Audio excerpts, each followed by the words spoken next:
آبرودین محمد کی۔ والد صاحب بہت شفیق، بہت محبت کرنے والے، اولاد پہ جان چھڑکنے والے والد تھے، اور کبھی بھی کسی بھی موقع پہ انہوں نے ایسا نہیں ہوا کہ جیسے دوسرے باپ مارتے ہیں، پیٹتے ہیں بچوں کو، جھڑکتے ہیں، اپنا غصہ بچوں پہ نکالتے ہیں، باہر کا غصہ بچوں پہ نکالتے ہیں، ایسا کبھی نہیں ہوا۔ بہت شفیق باپ تھے۔ یہ بھی ایک عادت تھی میری کہ وہ لکھتے ہوئے اٹھ کے کھانا کھانے اندر آتے تھے اور اسی طرح قلم چھوڑ کے جیسے ہوتا تھا وہ آ جاتے تھے، اور میں جا کے ضرور 2-3 صفحے پڑھ کے آتی تھی کہ کیا لکھ کے آئے، اور 1-2 پیراگراف میں نے ان کے ایسے زبانی یاد کر لیے تھے کہ وہ ایک دفعہ میں نے انہیں سنائے تو وہ حیران رہ گئے، اور انہوں نے کہا اس کی ہوا تمہیں کہاں سے لگ گئی،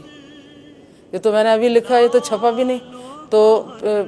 پھر ایک دفعہ انہوں نے ہنس کے کہا تھا کہ میرے دفتر سے نکلتے ہی جا کے پڑھا جاتا ہے اور دیکھا جاتا ہے کہ میں کیا لکھ کے آیا ہوں۔ پوری رات کھانا کھانے کے بعد لکھتے تھے اور صبح فجر تک لکھتے تھے۔ بیچ میں اٹھ کے اکثر گھر کا چکر لگاتے تھے، ایک سب بچوں پہ نظر رکھتے تھے، اور کسی کی رضائی اتری ہوتی تھی اسے اڑا دیتے تھے اور دروازے چیک کر لیتے تھے، لیکن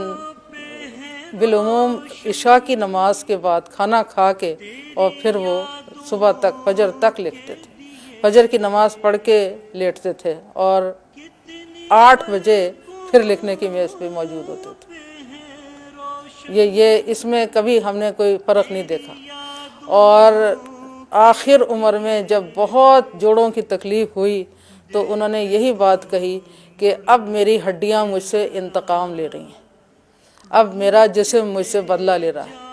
میں ساری رات جاگتا تھا، میری آنکھیں سونا چاہتی تھیں اور میں انہیں جگائے رکھتا تھا،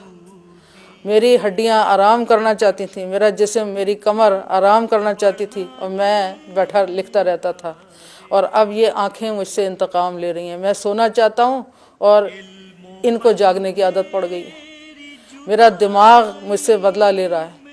میں چاہتا ہوں کہ یہ سوچنا بند کر دے اور مجھے نیند آ جائے، میں پرسکون ہو جاؤں، لیکن یہ سوچتا رہتا ہے، اس کو میں نے سوچنے کی عادت ڈال دی ہے،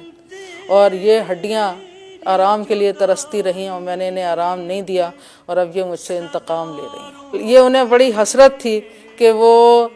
تفہیم الحدیث اسی طرح لکھیں جیسے انہوں نے تفہیم القرآن لکھی، بڑی ان کی آرزو تھی کہ تفہیم الحدیث لکھیں۔ اور جب بھی میں سعودی عرب جاتی تھی وہ مجھ سے ضرور یہ کہتے تھے کہ وہاں جا کے دعا کرنا کہ میں سیرت النبی مکمل کر سکوں۔ تو جتنا وہ کام کرنا چاہتے تھے اتنا وہ کر نہیں سکے، ان کی تو آرزو تھی کہ تفہیم القرآن کے ہی سٹینڈرڈ کی تفہیم الحدیث لکھیں اور سیرت النبی بھی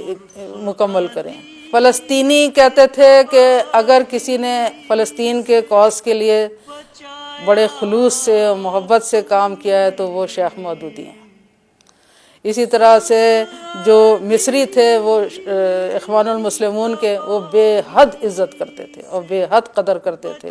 اور وہ کہتے تھے کہ سید قطب جو تھے وہ ابا جان کو المسلم العظیم کہتے تھے،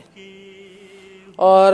انہوں نے اپنی کتابوں میں بھی کئی جگہ ابا جان کا حوالہ دیا ہے المسلم العظیم کے نام سے۔ تو اور اسی طرح سے جو شامی تھے وہ بے حد عزت کرتے تھے، اور شامی یہ کہتے تھے کہ مجھ سے کہتے تھے رفع اللہ رأسہ، اللہ تعالیٰ نے ان کو سربلند کیا ہے، ان کو عزت بخشی ہے۔ اور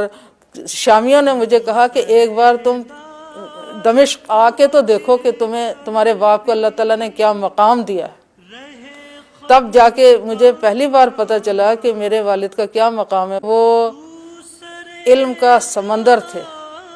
ان کی 1 گھنٹے کی یا آدھے گھنٹے کی بات چیت سن کے ہم لوگوں کو وہ علم حاصل ہو جاتا تھا جو لوگوں کو ساری رات کتابیں پڑھ کے بھی نہیں حاصل ہوتا۔ یہی وجہ ہے کہ ایک ہی سال میں میرے بڑے بھائی نے اور میں نے اکٹھے ہم نے امتحان پاس کیے تھے۔ میں نے ایم اے انگلش کیا تھا اور میرے بھائی جو مجھ سے 1 سال بڑے ہیں انہوں نے MBBS کیا تھا، اور جب ہم نے چھلانگیں لگائیں اور اچھلے اور کودے کہ ہم پاس ہو گئے اور ہم یہ ہو گئے ہم وہ ہو گئے، تو اس وقت ہماری اماں جان نے کہا تھا کہ آدمیت چیز ہے کچھ، علم ہے کچھ اور شے، لاکھ طوطے کو پڑھایا پر وہ حیواں ہی رہا۔ تو ہمیں بڑا افسوس ہوا اور ہم نے یہ کہا کہ ہماری تو قدر ہی نہیں ہوئی، ہماری تو عزت ہی نہیں ہوئی۔ تو ہماری والدہ کہنے لگیں کہ یہ جو 2-4 کتابیں رٹے لگا کے جو امتحان پاس کر لیے جاتے ہیں اور ڈگریاں حاصل کی جاتی ہیں، ان کی کوئی حیثیت نہیں ہے۔ یہ گھر ایک ایسے عالم دین کا ہے